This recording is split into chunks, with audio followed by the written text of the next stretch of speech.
So the play is about a nameless organization. We can just call it kind of like the communist regime. And the lead character sort of plays the straight man in the comedy, and he also sort of plays the guy that gets duped.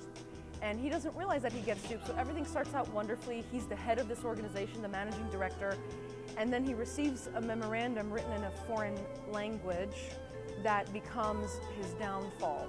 So the lead character is Joseph Gross, and he's the dupe.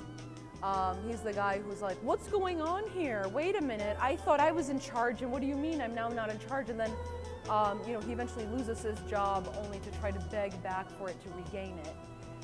His nemesis, his antagonist, is Jan Ballas, who is played by Matthew Yee, and he sort of heads the coup to try to overthrow Joseph Gross out of his managing director position. We also have what I call sort of our Laurel and Hardy characters, which are Alex Savant and Otto Stroll, played by Wilbur Dean and Mark Hespin. And Mark Hespin is sort of like our bigger thug guy, and Wilbur Dean is our thin, effete guy, who's sort of a slick, sort of mischievous guy and sort of a womanizer and loves talking about women. I mean, we are in the 60s after all. The show looks like Mad Men. If you're trying to figure out what the look of it is, we were very inspired by the look of Mad Men, except we tried to just sort of pump up the absurdist colors. So the set is only made up of 3 colors, which are peach, that easy eye green from the 60s, and gray. But the costumes are very much in Mad Men style, the hairdos, the makeup. So they all look awesome.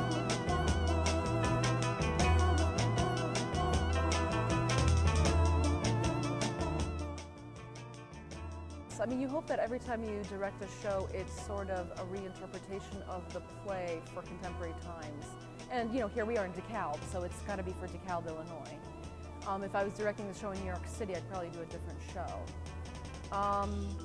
I think the uniqueness is because the play is about surveillance culture and about being watched, we set the play in the round and on a turntable, because this theme of we go around and round in circles and nothing gets resolved, and I just keep getting duped and confused and misdirected, have misinformation, I never accomplish anything.